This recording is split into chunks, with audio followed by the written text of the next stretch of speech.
Bonjour à tous, aujourd'hui on se retrouve pour une nouvelle vidéo dans laquelle nous allons parler de Blue Lock et plus particulièrement de son protagoniste Isagi et surtout d'un point de vue représentation. Pourquoi il est représenté en vert? Voilà, c'est la question qu'on s'est tous posé à un moment donné. Alors que le bleu ça paraissait beaucoup plus logique, que ce soit du fait que le manga s'appelle Blue Lock, donc le relier à son protagoniste ça ne serait pas si con. Et que tout simplement Isagi a les yeux bleus, donc quand on prend la logique des autres personnages, prenons par exemple Shido.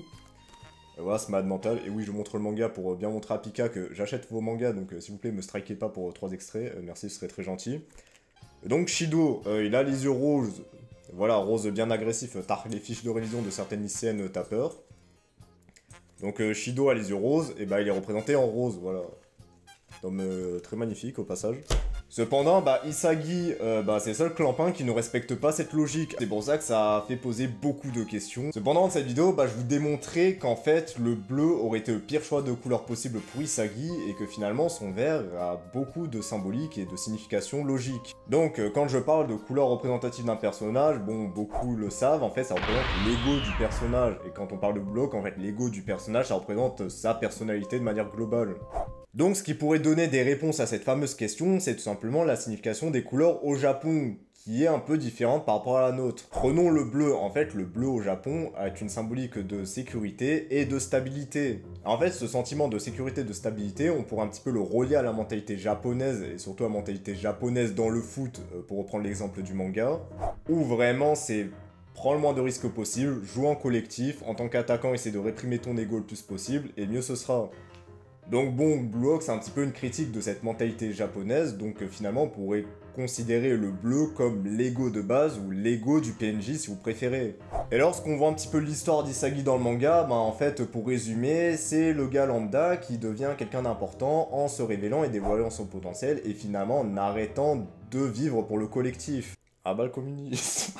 Donc là on peut commencer à comprendre ce que vos auteurs ont voulu faire avec le personnage d'Isagi, c'était de faire d'Isagi un joueur qui était complètement étouffé par le collectif qui empêchait d'exploiter son potentiel, de le faire renaître au bloc afin de devenir un réel attaquant comme il a toujours rêvé. Et un truc assez intéressant qu'on peut voir dans l'anime, c'est l'une des rares fois où je vais parler en bien de cet anime, c'est que la plupart des personnages avant leur évolution sont représentés avec des auras bleues. En fait, les deux exemples que j'ai en tête, ce sont Bashira et Shigiri, et une fois qu'ils ont eu leur réveil, leur aura change de couleur. Et c'est la même chose avec le personnage de Isagi qui passe de bleu à vert. Maintenant, lorsqu'on s'intéresse à la symbolique du vert au Japon, le vert représente la croissance et la renaissance au Japon. Et là, quand on connaît l'histoire d'Isagi, ça colle complètement au personnage. Et finalement, cette représentation de transformation du bleu au vert, ça représente la transformation d'Isagi. Et vu qu'on n'est pas dans Naruto, on comprend que les auteurs n'ont pas fait un changement de couleur d'yeux entre temps, sinon ce serait un petit peu bizarre. Ce qui est marrant si on suit cette logique là, c'est prenons par exemple le personnage de Baro qui est représenté par un rouge bien écarlate, voilà mon gars sûr. Et cette couleur est complètement à l'opposé de la couleur bleue. Et ça donnerait une symbolique forte au personnage qui est complètement à l'opposé de la mentalité japonaise. Et quand on voit le personnage de Baro, c'est complètement l'opposé de la sécurité et de la conformité. Donc là, ça prend tout son sens. Donc de base, j'avais élaboré une petite théorie qui aurait pu être intéressante, c'est de à quel point tu t'éloignes de la couleur bleue dans le spectre de couleurs.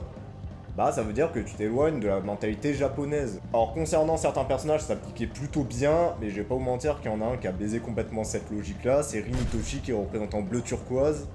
Et franchement, j'aurais du mal à dire yeux dans les yeux, bon, moi j'ai des lunettes et vous avez un objectif qui nous sépare, mais vous avez compris l'idée. Que Rin Itoshi, c'est la mentalité japonaise, c'est complètement faux, donc c'est pourquoi cette théorie est mise entre parenthèses avant de voir l'animé, parce qu'il y a une scène qui pourrait peut-être redonner du crédit à cette proto-hypothèse.